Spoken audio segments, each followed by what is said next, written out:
할렐루야. 우리 주님 사랑하시면 큰 소리로 아멘 하시겠습니다. 할렐루야. 우리 성도님들 만나 뵙게 돼서 너무 반갑고요. 우리 목사님께서 너무 거창하게 소개를 해주셨어요. 저는 아무것도 아닙니다. 너무 기대 안 하셨으면 좋겠습니다. 저한테 기대하지 마시고 오늘 은혜 주실 하나님께 기대하시기 바랍니다. 우리 하나님 좋으신 하나님이십니다. 반드시 저와 여러분에게 복 주시고 또 저와 여러분에게 가장 좋은 것으로 베풀어 주시는 좋으신 하나님인 줄로 믿습니다. 저는 이제 그 목회 경력이 한 내년 되면 30년이 됩니다. 그래서 이제 뭐 이렇게 자랑할 건 아니지만 그래도 그 긴 시간 동안, 또 길다면 길고 짧으면 짧다는 그 시간 동안에 느끼는 요즘에 한 가지 진리가 있어요. 그게 바로 뭐냐면 교회에 오면 무조건 은혜 받아야 된다는 거예요. 왜? 월요일부터 토요일까지 교회 밖에 살면서 참 많이 지치고 힘들고 고단하고 피곤하잖아요. 또 상처도 받고 또 생각지도 못했던 그런 어려움과 고난들을 막 이기고 하다 보면 생각지도 못했던 체력과 영역과 모든 것들을 소비하기 마련이거든요. 그런데 이걸 어디 가서 보상받을 데가 없어요. 이것을 보상받을 수 있는 건 그리스도인들은 오직 교회에서 하나님의 은혜밖에 없는 줄로 믿습니다. 그러니까 교회는요, 어떻게 해서든지 자리에 오셔서 찬양과 말씀과 기도와 예배를 통해서 은혜 받으셔야 돼요. 근데 사람 보면 은혜 못 받습니다. 환경 보면 은혜 못 받습니다. 또 주변 여러 가지 상황들 생각하면 은혜 못 받습니다. 오직 십자가 바라보고 주님만 바라보면 하나님 예비하신 은혜를 저와 여러분에게 주실 줄로 믿습니다. 그래서요, 저는 항상 그렇게 얘기해요. 제가 질문 하나 드릴 텐데 거기에 아주 우문현답을 한번 해보시기 바랍니다. 은혜 받고 못 받고는 누구 책임이다? 내 대답 잘 안 하실 줄 알았어요.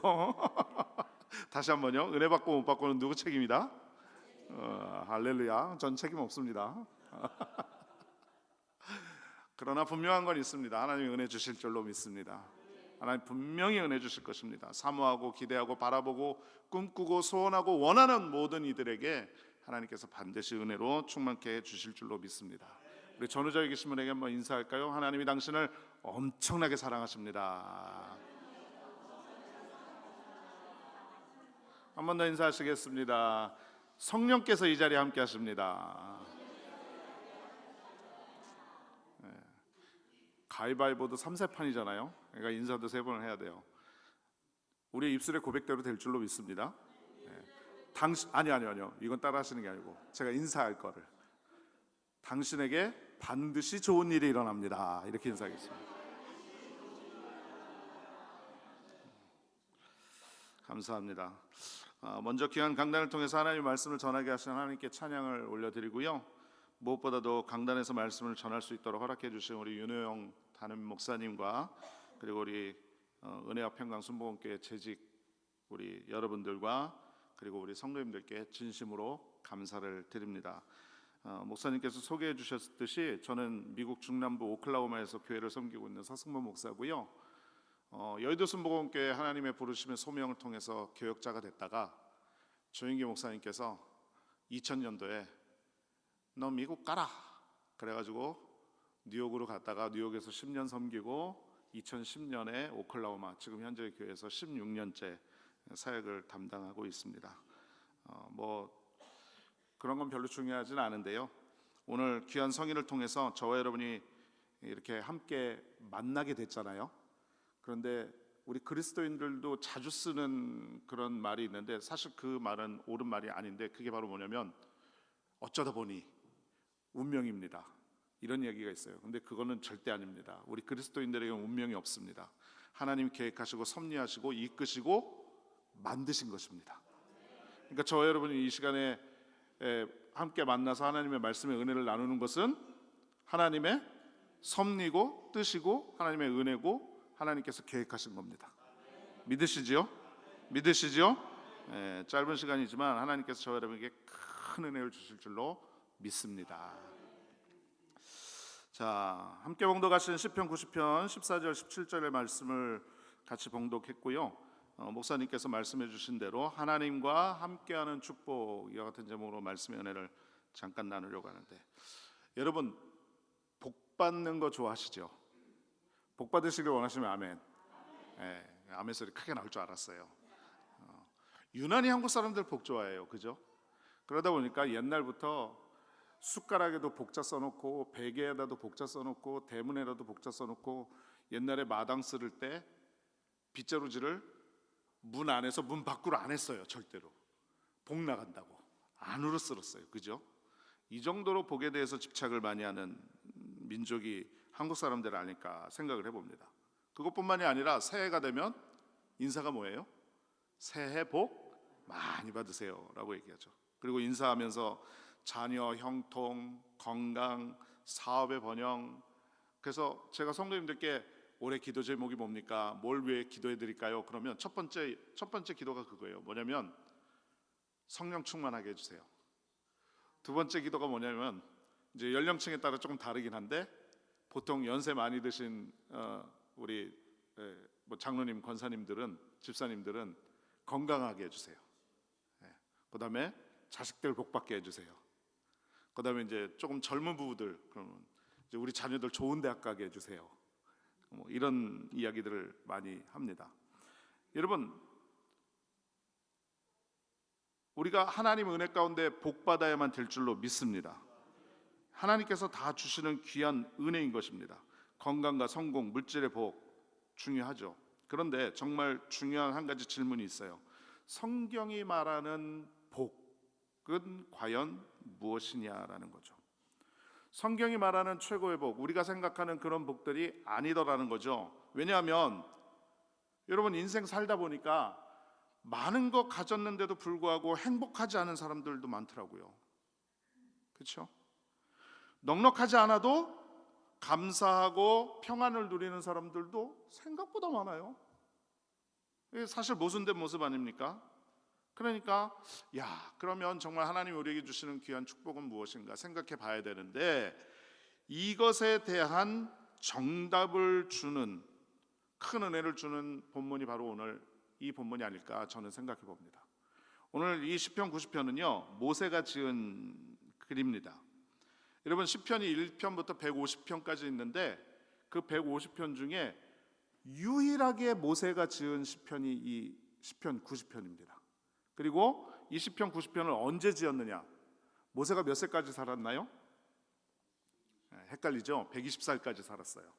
왕궁에서 40년, 광야에서 40년, 그리고 그 미디안 광야에서 말하는 겁니다. 그 다음에 하나님의 부르심을 받고 출애굽을 한 다음에 이스라엘 백성들과 함께 광야에서 40년을 살았죠. 그런데 거의 인생의 막바지에서 내가 인생 살아보니까, 내가 하나님 은혜 가운데 살다 보니까 이렇더라 라고 말하는 게 시편 90편이에요. 근데 그 주제가 뭐냐면, 하나님의 은혜는 영원하고, 하나님의 은혜는 크시고, 하나님은 모든 것을 주장하시고, 하나님은 위대하시고, 하나님은 능력이 많으시고, 아멘 할 때까지 할 거예요. 하나님은 좋으신 하나님이시고, 할렐루야. 그에 비해서 사람은 보잘것없다라는 거죠. 뭐라고 얘기를 하냐면, 사람의 인생이 70이나 강건해도 80이고, 인생이 수고와 슬픔뿐이고, 사람의 영광은 풀과 같이 잠시 있다 사라지는 그런 보잘것없는 존재라는 거예요. 그러니까 하나님은 위대하시고 사람의 인생은 너무 보잘것없다라는 거죠. 그러면서 이야기하는 게 바로 뭐냐면, 결국 하나님만이 사람의 영원한 거처가 되시고, 우리 인생이 끝까지 의지해야 할 대상은 하나님밖에 없더라. 이게 인생 120살 산 사람이 결론을 내린 결론이에요. 그게 오늘 시편 90편의 말씀인 것입니다. 여러분, 사람은요 항상 죄 때문에 우리의 인생 가운데 참 괴로움이 많아요. 하지만 그러한 괴로움과 수고와 슬픔 가운데서도 무엇보다도 하나님을 의지하고 하나님을 바라보는 모든 자에게 주시는 복이 있다는 것을 모세는 깨달았습니다. 그래서 하나님, 우리 인생은 정말 보잘것없지 않습니까? 하나님, 우리 인생은요 정말 인생이 수고롭고 고난스럽고 그냥 풀과 같이 그런 모습이지만 하나님이 우리에게 복 주시면 우리는 복받은 인생이 될 수밖에 없습니다 하고 요약해서 기록한 부분이 바로 오늘 저와 여러분이 함께 읽은 14절에서 17절의 말씀이라는 겁니다. 그러니까 오늘 이 시편 90편 14절부터 17절까지의 말씀을 통해서 하나님과 함께하는 사람에게 주시는 세 가지의 축복을 제가 살펴볼 건데요, 오늘 이 말씀을 통해서 하나님 예비하신 큰 은혜 누리시기를 주님의 이름으로 축원을 드리겠습니다. 먼저 말씀드리고 싶은 것은요, 하나님과 함께하면 우리의 영혼이 참 만족을 얻는다는 거예요. 믿으시면 큰 소리로 아멘. 무엇이 만족을 얻는다고요? 영혼이 만족을 얻는다고요. 여러분, 오늘 14절 말씀 한번 같이 보실까요? 14절에 이런 말씀을 합니다. 아침에 주의 인자심이 우리를 만족해 하사 우리를 일생 동안 즐겁고 기쁘게 하소서. 아멘. 여러분, 여기에서 주목할 단어가 있어요. 주목할 단어는 뭐냐면 인자하심이에요. 하나님의 성품이죠. 인자하심은 원어로 헤세드라고 얘기를 합니다. 모르셔도 괜찮아요. 이거 뭐 별로 중요하지 않습니다. 그런데 이것은 어떤 표현을 나타내는 거냐면 하나님은 절대 불변의 하나님, 그리고 약속을 지키시는 하나님을 말씀하는 거예요. 하나님 그런 하나님이에요. 그리고 그 다음에는 뭐라고 얘기를 하냐면 만족해 하사라고 얘기를 합니다. 근데 이 만족해 한다라는 말은 사바라는 단어예요. 그런데 이 만족이라는 단어는 우리가 이 세상에서 만족할 수 있는 것들이 사실 많이 없죠. 많이 없는 게 아니라 아예 없어요. 그런데 정말 참 만족을 주신, 더 이상 부족함을 느끼지 않을 만큼 충만하게 채워진 상태를 뜻하는 게 바로 만족해 하소서의 그 만족이라는 단어라는 거죠. 그러니까 이 말씀을 조금 바꿔서 풀이를 해서 얘기를 해볼게요. 다시 말씀드리면은요, 모세는요 하나님 앞에 기도할 때, 하나님, 우리 인생은 보잘것없는데 우리 인생 가운데 더 풍요로운 물질을 많이 주세요. 더 건강하게 해주세요. 더 잘 살 수 있게 해주세요. 내 자손이 번창하게 해주세요. 그거를 기도한 것이 아니라 하나님의 사랑으로 내 영혼이 온전히 채워지기를 원합니다 라고 기도한 거예요. 이해가 되시죠? 14절의 말씀이 그런 말씀이라는 거죠. 와, 대단하지 않습니까? 이거 정말 우리 어떤 삶의 그런 목마름을 뛰어넘는 그런 정말 위대한 믿음의 고백인데 어떻게 이런 고백을 할 수 있었을까라고 생각을 해보니까 사실 모세가 이런 기도를 드릴 수 있었던 것은요, 광야 때문이었어요. 예를 들어서 한번 얘기를 해볼게요. 하나님께서 광야에 있었을 때, 이스라엘 백성들이 광야에 있었을 때 양식을 주셨습니다. 그게 뭘까요? 만나지요. 근데 만나를 주셨는데 특징이 있습니다. 하나님이 주신 약속이 있었어요. 그게 바로 뭐냐면 오늘 먹을 거는 오늘만 거둘 수 있었어요. 단지 주일을 안식일 전날에는 그 안식일 것까지 이틀치를 거둘 수가 있었죠. 그런데 만약에 욕심이 생겨서 나는 내일 늦잠 자야 돼. 나는 오늘 너무 피곤했어. 나는 내일 힘들어서 만나를 내일 것까지 그냥 가져와야 되겠어. 그래서 가져오면 어떻게 됐습니까? 썩어버렸어요. 냄새가 나고 벌레가 생겨버렸다는 거죠. 그러니까 하나님께서는요, 이스라엘에게 만나를 한꺼번에 주시지 않고 매일 하루 분량만 내주셨어요. 그러니까 이거는요, 하나님께서 우리에게 주시는 교훈이 바로 뭐냐면 사람의 배부름의 만족을 통해서 느끼라는 것이 아니라 하나님을 의지하는 삶을 교훈해주고 싶으셨던 거예요. 그래서 신명기 8장 3절에 이런 말씀이 있죠. 너무나도 잘 알고 있는 말씀이에요. 사람이 떡으로만 사는 것이 아니요 야훼의 입에서 나오는 모든 말씀으로 사는 줄을 알게 하려 하심이라. 사람이 무엇으로 살아야 된다고요? 말씀으로 살아야 된다. 아까 우리 목사님 말씀하셨는데 제가 전화를 드렸어요. 목사님, 제가 알래스카 제가 50이 넘도록 평생 처음 가보는데 거기 갈 때 뭘 가져가면 좋을까요? 그랬더니 떡, 빵, 고추, 오이 말씀하시더라고요. 그래서 오클라호마에 가만히 생각해 보니까 조달할 수 있는 게 별로 없어요. 거기도 뭐 시골이기 때문에 그런 게 별로 없거든요. 그래서 가만히 생각을 해보다가 그러면 오이는 안 되겠고, 고추는 우리 집사님 텃밭에서 기른 게 있으니까 일주일치 따 모으면 한 150개는 되겠다. 그래가지고 그걸 따 갖고 왔어요.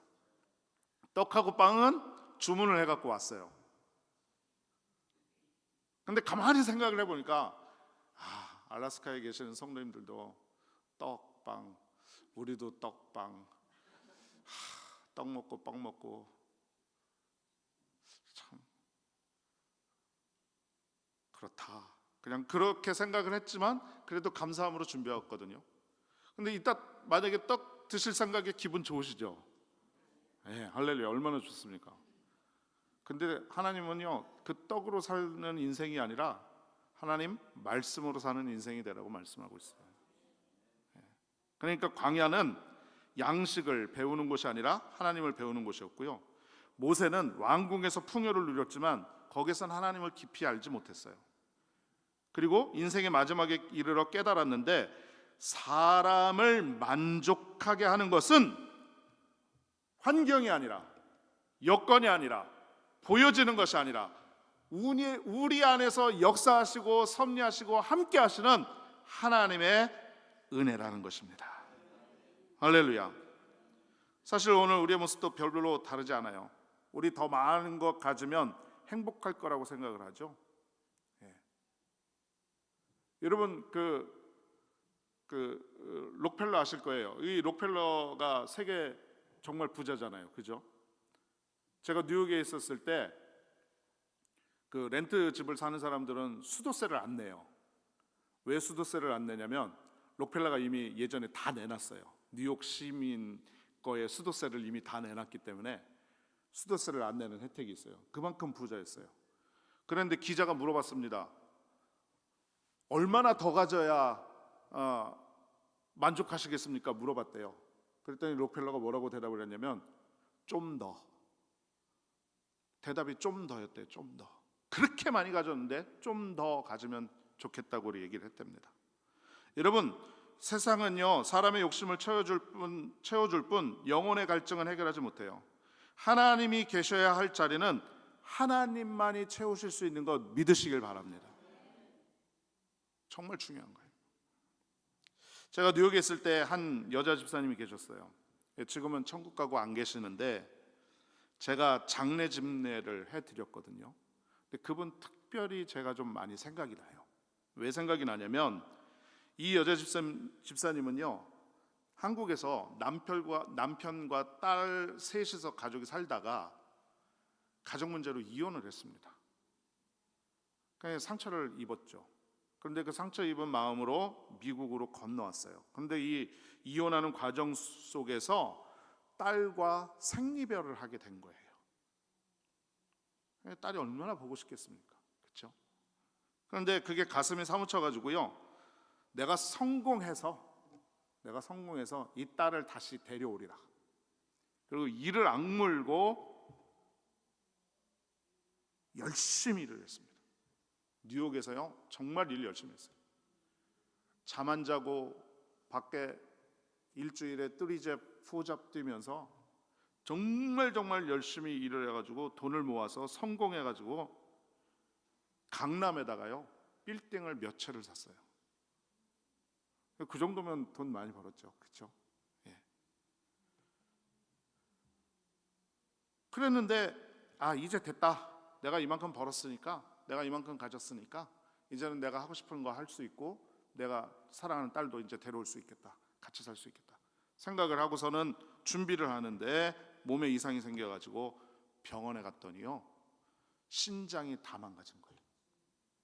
신장이 어느 정도로 망가졌냐면 지금 당장 신장 투석을 하지 않고서는 목숨을 부지하기가 힘든 정도로.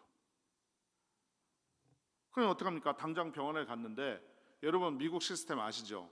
재산이 있으면은요 절대로 병원에서 어떤 혜택도 안 해줘요. 그럼 어떻게 합니까? 신장투석 하는데 여러분 아시다시피 한 번 할 때마다요 작게는 수천 불부터 시작해서 많게는 수만 불까지 깨집니다. 그런데 어떻게 해요? 신장투석에 살 거 아니에요. 그러니까 그 있는 재산을 가지고 신장투석을 하는데 이게 또 기약이 없잖아요. 그렇죠? 이식 받기 전에는 절대로 회복이 안 됩니다. 그러니까 있는 재산을 다 들여가지고 신장이 다 망가졌어요. 그런데도 신장투석을 했는데도 나아지지도 않고 재산 다 허비했어요. 다 허비했어요.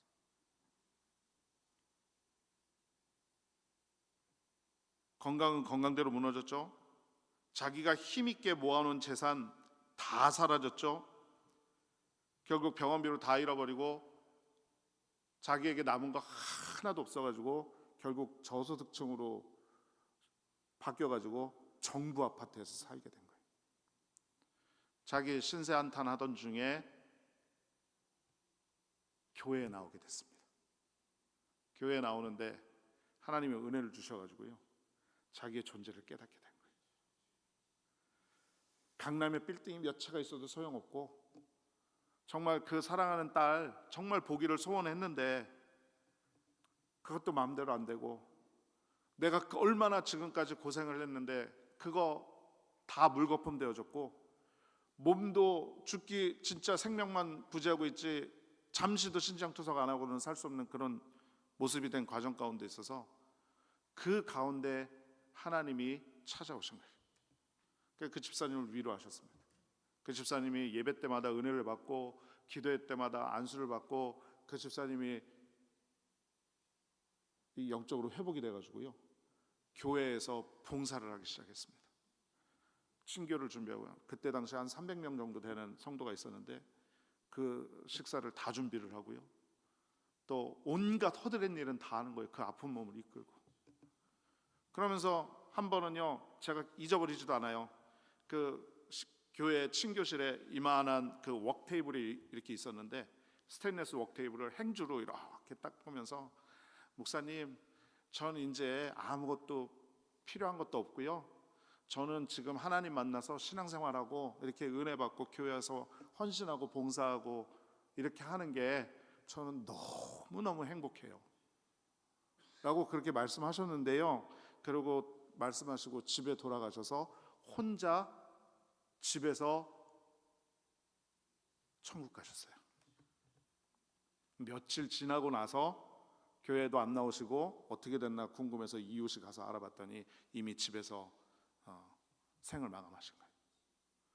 그러니 어떡합니까? 연고지도 없고 아무것도 없고 그런 모습 속에서 제가 이제 그분을 장례를 치러드리는데 제가 여지껏 장례 치러드린 그 장례식 중에서 그렇게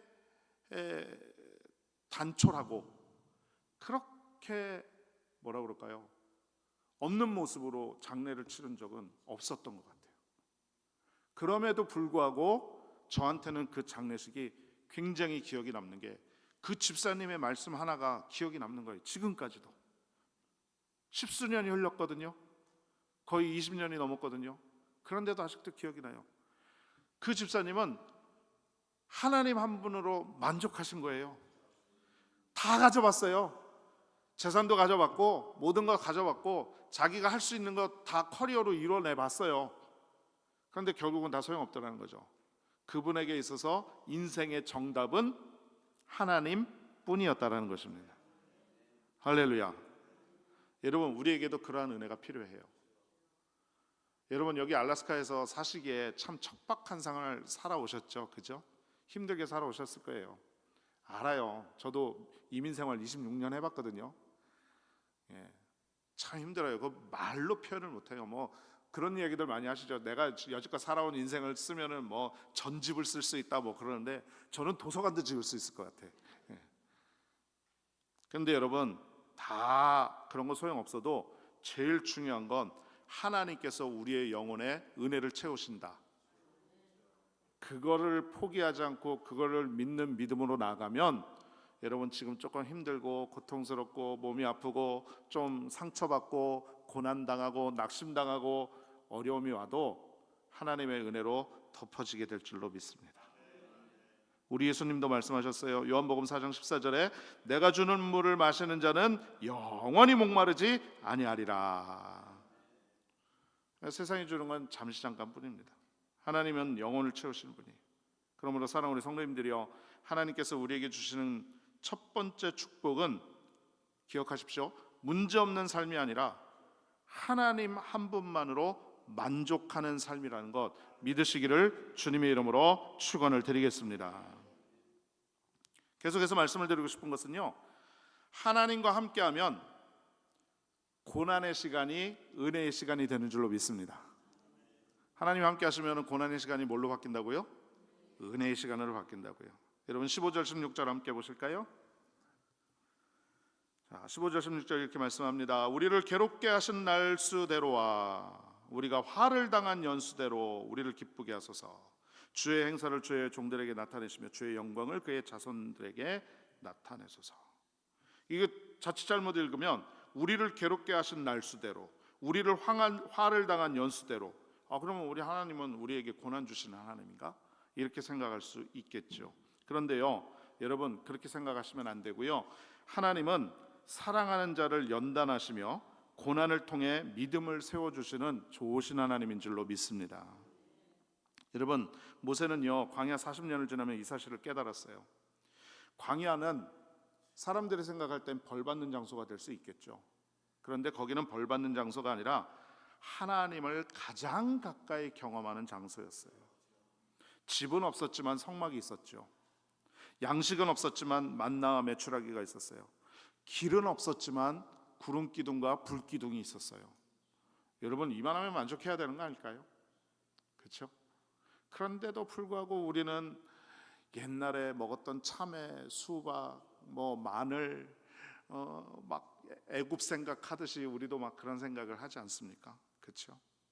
그런데 여러분, 신명기 8장 2절에 이런 말씀이 있습니다. 하나님께서 광야를 허락하신 이유가 너를 낮추시며 내 마음이 어떠한지 알게 하려 하심이라, 이렇게 말씀해요. 광야를 이렇게 말씀하신다는 거예요. 그러니까 하나님은 이스라엘 백성들을 괴롭게 하려고 하신 것이 아니라 하나님 없이는 살 수 없는 백성으로 만들어 가시려고 했다는 거죠. 그래서 모세는요, 인생의 마지막에서 광야를 원망하지 않고 오히려 하나님께서 자신을 먹이시고 인도하시고 기다려 주셨던 은혜를 기억하며 고난의 시간을 하나님의 시간으로 해석한다라는 거예요. 그러니까 여러분 기억하세요? 여러분, 하나님 기뻐하시는 믿음 소유하고 싶으시지요? 어제보다 오늘이 좋은 믿음이 있기를 원하시지요? 오늘보다는 내일이 더 나은 믿음이 있기를 원하시죠? 여러분, 이걸 우리가 그리스도인의 표현으로 성숙이라고 얘기를 하는데, 이 믿음이 성숙한다라는 것은요, 과거가 없어진다라는 것이 아니라 과거를 바라보는 눈이 달라지는 거예요. 이게 믿음의 성숙이에요. 이게. 여러분, 도예가가 있어요. 그릇을 빚는 사람이. 근데 이 그릇을 빚는 사람이요, 그릇을 잘 만들어 가지고 일부러 망치로 빵 하고 깨트린답니다. 그럼 부스러기가 우르르 쏟아지잖아요. 그러면 그 깨진 도자기를 가지고 어떻게 하냐면 그 도자기 이음새에다가 금박을 붙이는 거예요. 금박. 그래서 그 도자기를 다시 금박 붙인 모습으로 완성을 시킨답니다. 이거를 일본에서는 뭐라고 얘기를 하냐면 긴치기라고 그래요. 긴치기. 일본에 가면은 그 도자기 공예가 굉장히 한국 못지않게 그렇게 발달이 돼 있는데, 이 긴치기라는 도자기가 깨진 도자기 사이에 금박을 붙여서 새롭게 만든 그 도자기인데, 이 도자기는요 오히려 일반 도자기보다 훨씬 더 값어치가 나가는, 그리고 훨씬 더 작품성이 있는 그런 도자기로 취급받는다라는 거예요. 그러니까 여러분, 이걸 우리 신앙에 그대로 접목을 하면 하나님도 우리의 상처를 그냥 버리지 않으세요. 상처가 있지만 거기에 하나님의 은혜를 바르시는 거예요. 하나님의. 그래서 그것을 은혜로 바꾸시고 눈물을 간증으로 바꾸시는 좋으신 하나님이 되는 줄로 믿습니다. 여러분, 우리에게 익숙한 찬송 가운데 내 평생에 가는 길이라는 찬송이 있죠. 이 찬송을 지은 스패포드라는 분이 있어요. 이분은요, 하루아침에 사업을 잃고 시카고 대화재를 겪었습니다. 그것만으로도 감당하기 어려운 고난이었는데, 사랑하는 내 딸을 먼저 이렇게 대서양을 건너서 유럽으로 보내는 과정 가운데 배가 침몰해가지고 내 딸을 전부 다 잃어버려요. 혼자 살아남은 아내에게서 전보가 날라옵니다. 근데 두 단어만 적혀 있었대요. 뭐냐면 saved alone. 무슨 얘기예요? 나만 살아남았대요. 그는요, 아내를 만나기 위해서 배를 타고 대서양을 건너던 중에 딸들이 사고를 만난 그 지점을 지나게 됐어요. 왜? 항로가 똑같으니까. 그러면서 선장이 얘기를 하더랍니다. 지난번에 사고가 여기서 났는데 여기서 수많은 사람이 죽었습니다. 내 딸이 죽은 데잖아요. 알려주는데 말할 수 없는 그런 감정이 밀려왔을 겁니다. 그런데 세상적인 기준으로 보면 그는 하나님을 분명히 원망할 충분한 이유가 있었죠. 그런데 그 자리에서 하나님을 원망하지 않고 가사를 적었어요. 뭐라고 적었냐면, 내 평생에 가는 길 순탄하여 늘 잔잔한 강 같든지 큰 풍파로 무섭고 어렵든지 내 영혼은 편하다. 우리 찬양 잠깐 해볼까요? 무반주로 할까요? 내 평생에 가는 길 순탄하여 늘 잔잔한 강 같든지 큰 풍파로 무섭고 어렵든지 나의 영혼은 늘 편하다.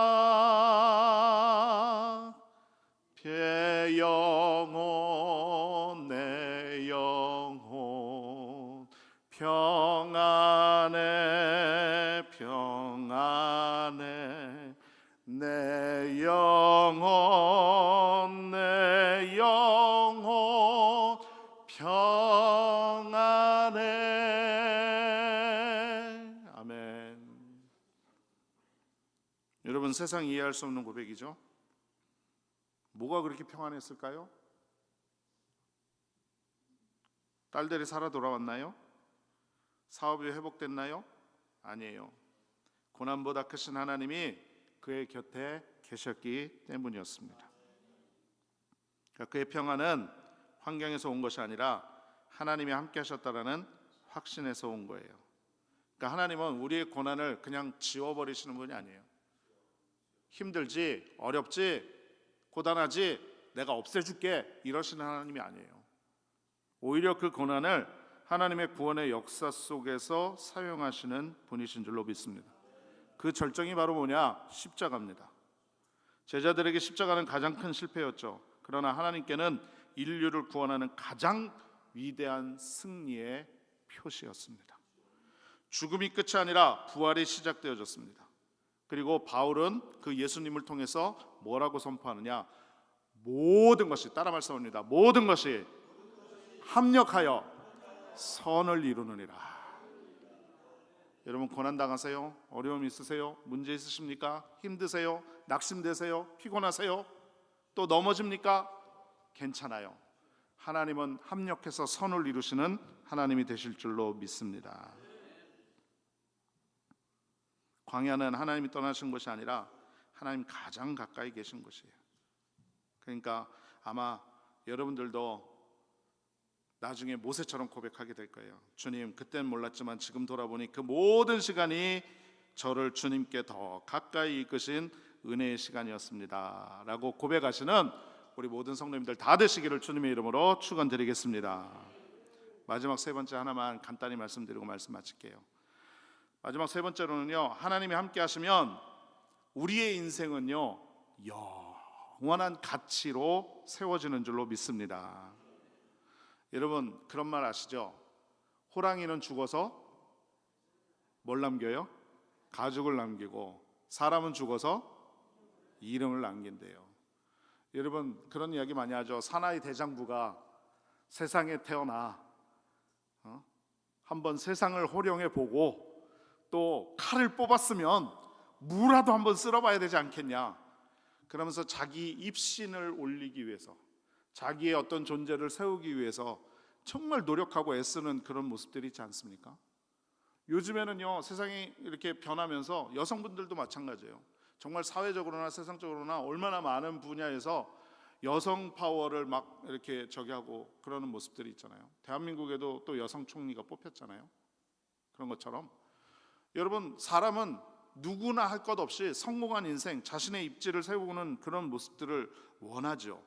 그런데 중요한 것은요, 우리가 믿음 안에서는요 내 자신의 입지를 세우시는 분은 바로 하나님이시고, 하나님은 세상적인 가치로 세우시는 것이 아니라 영원한 가치로 세우시는 하나님이신 것 믿으시길 바랍니다. 여러분 오늘 17절 말씀 같이 보겠습니다. 마지막으로 이렇게 말씀해요. 주 우리 하나님의 은총을 우리에게 내리게 하사 우리의 손이 행한 일을 우리에게 견고하게 하소서라고 하면서 두 번을 반복합니다. 우리의 손이 행한 일을 우리에게 견고하게 하소서. 두 번 반복하는 건 뭐다? 중요하다라는 거예요. 중요하다라는 거예요. 그러니까 우리의 모든 일을 세우시는 분은 바로 하나님이라는 거죠. 모세는요 자신의 이름을 남기기보다 하나님께서 이루시는 일이 계속되기를 구한 거예요. 생각해보면 모세는요 가나안 땅에 들어갔습니까? 못 들어갔습니까? 못 들어갔죠. 그러면 우리 그냥 세상적인 그 평판으로 얘기를 하면 실패한 인생이에요. 하나님 부르실 때는 언제고, 광야에서 싫고 고생만 하다가 정작 젖과 꿀이 흐르는 그 가나안 땅에는 못 들어갔어요. 그럼 실패한 인생이죠. 안 그래요? 그런데 그건 세상적 가치죠. 미완성의 인생처럼 보여요. 그러나 그는 자신의 업적보다 하나님의 계획을 바라봤습니다. 이게 믿음이에요. 그리고 모세가 광야에 있는 동안 제일 힘썼던 게 뭔지 아세요? 하나님을 위해서? 한번 맞춰보실래요? 모세오경을 모세가 썼잖아요. 그죠? 그 중 가운데 창세기, 출애굽기, 민수기, 레위기, 신명기 이렇게 보면서 민수기, 레위기의 뭐 제사법이라든지 이런 거 많이 보면 제일 많이 나오는 부분이 바로 뭐냐면 성막이에요. 성막 짓는 거. 성막 짓는 거. 그러니까 모세가 광야에서 가장 많은 시간을 쏟은 일이 성막을 세우는 일 중에 하나가 바로 성막을 세우는 일인데, 성막은요 단순한 예배 장소가 아니라 하나님께서 백성과 함께 하시기 위해서 마련한 처소잖아요. 믿으시죠? 예, 이해가 되시죠? 그러면서 하나님께서는 출애굽기 25장 8절에 내가 그들 중에 거할 성소를 지으라 이렇게 말씀하셨는데, 이 성막은요 잘 들으세요, 나중에 장차 오실 예수 그리스도를 예표하는 그림자예요. 이해가 되시죠? 예. 그러니까 구약에는 성막, 신약에는 예수님. 그런데 예수님이 뭐라고 말씀하셨냐면 요한복음 1장 14절에 뭐라고 말씀하냐면 말씀이 육신이 되어 우리 가운데 거하시매 라고 얘기합니다. 거하시매, 거하시매. 우리와 함께 하신다는 뜻이죠. 그러니까 신약에는 예수님이 된 거예요. 그렇죠? 그 다음에 예수님 승천 이후에는요 성령께서 우리 안에 거하시며 우리를 하나님의 성전으로 삼으셨고, 성경의 마지막에 뭐라고 얘기를 하냐면 요한계시록 21장 3절에 보라 하나님의 장막이 사람들과 함께 있음에 라고 말씀해요. 여러분 그러면 구약부터 지금의 시대까지 하나로 이어지는 겁니다. 뭐 하는 걸로? 거하시는 거, 함께 하시는 거. 할렐루야.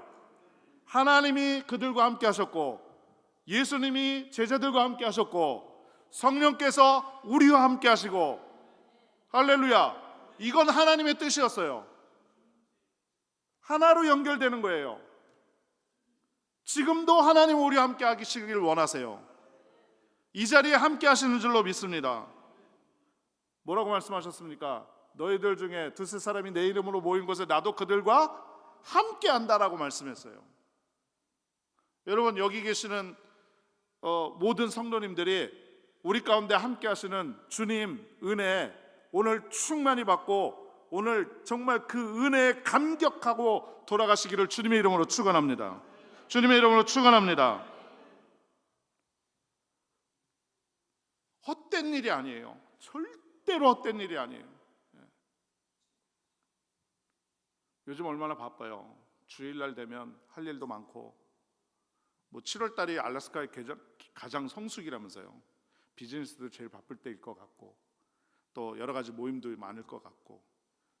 그런데 이 시간에 하나님 앞에 나와서 예배드리는 이 모습, 그리고 하나님의 은혜를 구하는 저의 모습 가운데 내 거를 세우기 위한 것이 아니라 하나님의 것을 세우기 위한 여러분의 수고와 노력과 여러분의 모든 헌신과 섬김은 절대로 헛되지 않고 하나님이 기억하시는 놀라운 축복의 인생이 되어질 줄로 믿습니다. 여러분, 하나님과 함께하는 인생은 세월이 지나도 사라지지 않아요. 하나님 나라 안에서 영원한 가치로 남아요. 정말 중요한 거거든요. 근데 가끔 가다가 그런 생각들이 들어와요. 내가 이거 잘못하는 거 아닐까? 내가 이거 실수하는 거 아닐까? 내가 잘못 판단 내린 거 아닐까? 여러분이 보시기에 제가 조금 이렇게 그냥 좀 번드르하게 보인 것 같아도요, 제가 좀 성격이 좀 모가 났어요. 한번 제가 좀 성격이 좀 까칠해서 한번 삐지면요 3년 갑니다.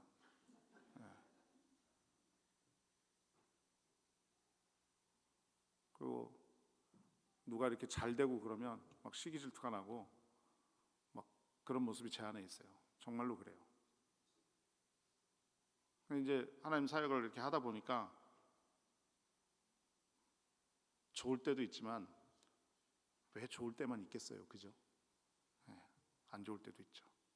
듣기 싫은 소리 들 때도 있고, 전혀 생각지도 못했던 그런 것들을 경험할 때도 있고. 그럼 저는 여지없이 하나님 앞에 불평합니다. 하나님, 도대체 나한테 왜 그러시는 거예요? 왜 좀 그냥 절 그냥 내버려 뒀으면 저 그냥 멋진 인생 잘 살 수 있을 텐데 왜 저 같은 사람을 목회자로 부르셔가지고. 그럼 목회자로 부르셨으면 좀 제대로 쓰시든지 좀 크게 쓰시든지, 성도님도 막 이렇게 큰 교회 가서 담임도 하고 또 막 세계를 막 돌아다니면서 이렇게 복음도 전할 수 있고 막 그런 것 좀 하게 하고, 누구는 그렇게 해주고 나는 맨날 이렇게 하고, 도대체 이게 뭐냐고 막 맨날 그렇게 기도할 때도 있었어요. 또 어쩔 때는 또 울면서 기도하죠. 하나님, 막 찌질하게 막 기도할 때도 있어요.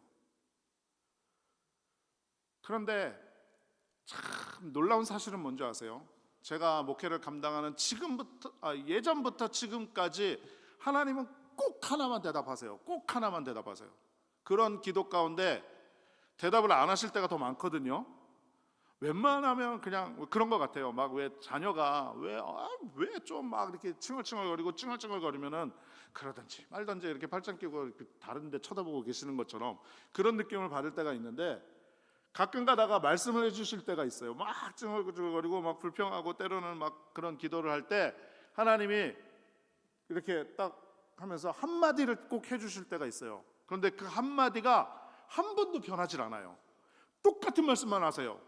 근데 그 똑같은 말씀이 뭔지 아세요? 야, 너는 나 하나로만은 안 되겠냐? 이거예요.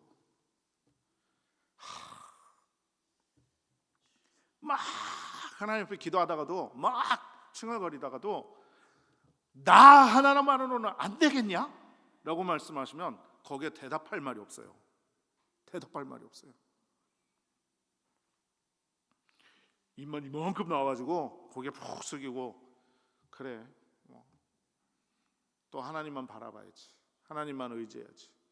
그러면서 이기고 온 시간이 이제 내년이면 30년이에요. 그렇게 됐더라고요. 여러분, 저에게 역사하신 하나님, 그런 하나님이시라고 믿어요. 여러분에게도 똑같이 말씀하실 것 같아요. 나 하나만으로는 안 되겠니? 하나님, 물질도 부족해요.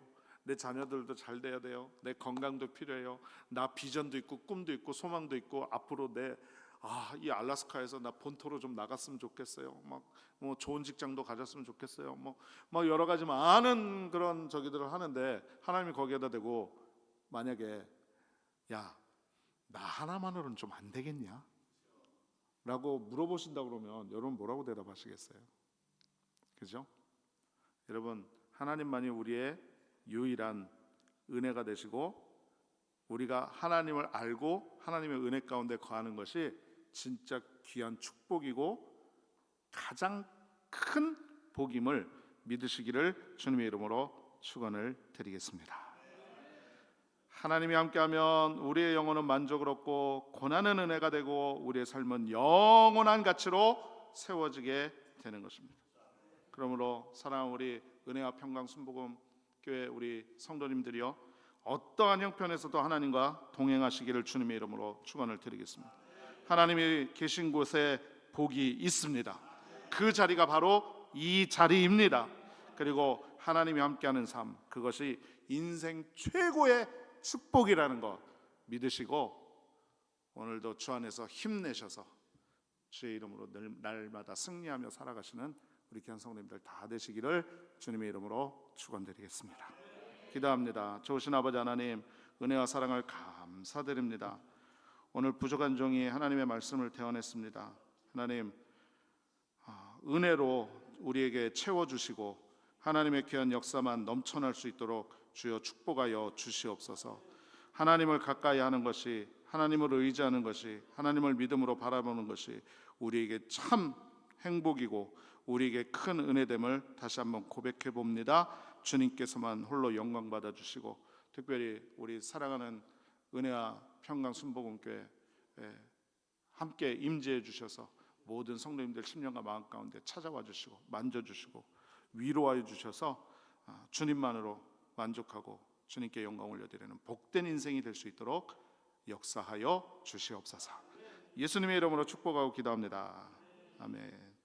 우리 찬양 드리고요, 제가 한 번 더 기도하고 그리고 예배를 마치도록 하겠습니다. 우리 같이 행복 한번 찬양 드릴까요?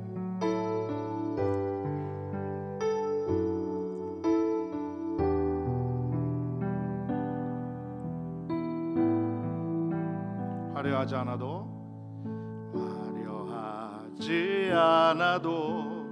정결하게 사는 삶, 가진 것이 적어도 감사하며 사는 삶, 내게 주신 작은 힘,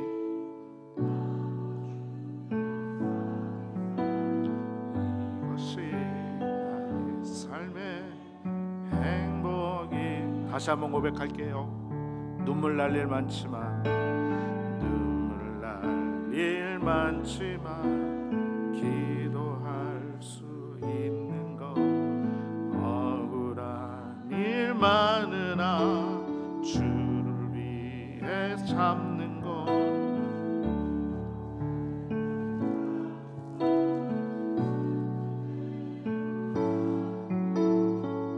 그것이 나의 삶의 행복이라오. 아멘. 이것이 행복이라오.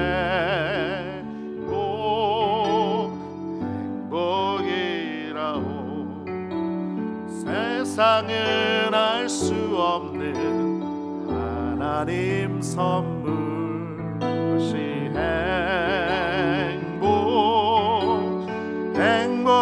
행복이라오. 하나님의 자녀로 살아가는 것, 이것이 행복이라오. 다시 한번 고백할게요. 화려하지 않아도 정결하게 사는 삶, 가진 것이 적어도 감사하며 사는 삶, 내게 주신 작은 힘 나눠주며 사는 삶, 이것이 나의 삶의 행복이. 눈물 날 일 많지만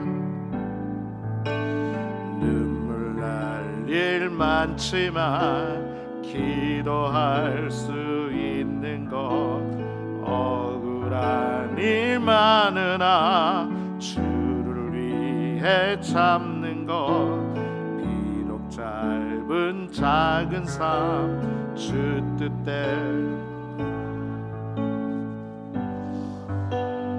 이 삶의 우리 다 같이 고백합니다. 이것이 행복, 이것이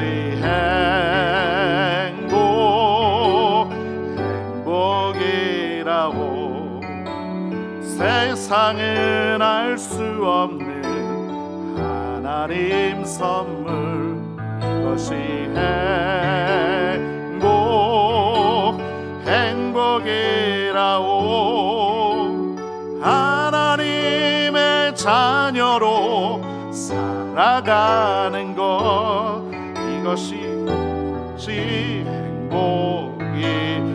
행복입니다. 다시 한번 고백합니다. 이것이 우리 다 같이 한번 그 자리에서 일어나실까요? 행복이라오. 세상은 알 수 없는 하나님 선물, 이것이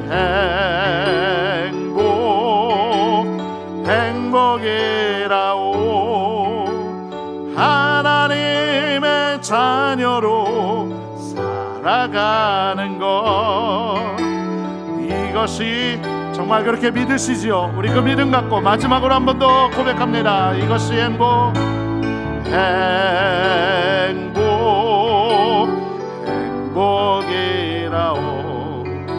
세상은 알 수 없는 하나님 선물, 이것이 행복이라오. 하나님의 자녀로 살아가는 것, 이것이 행복이라오. 우리 목소리로만 이것이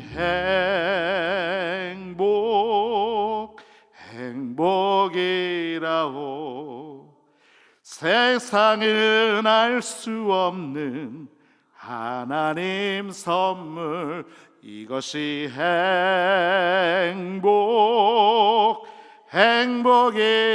행복이라오.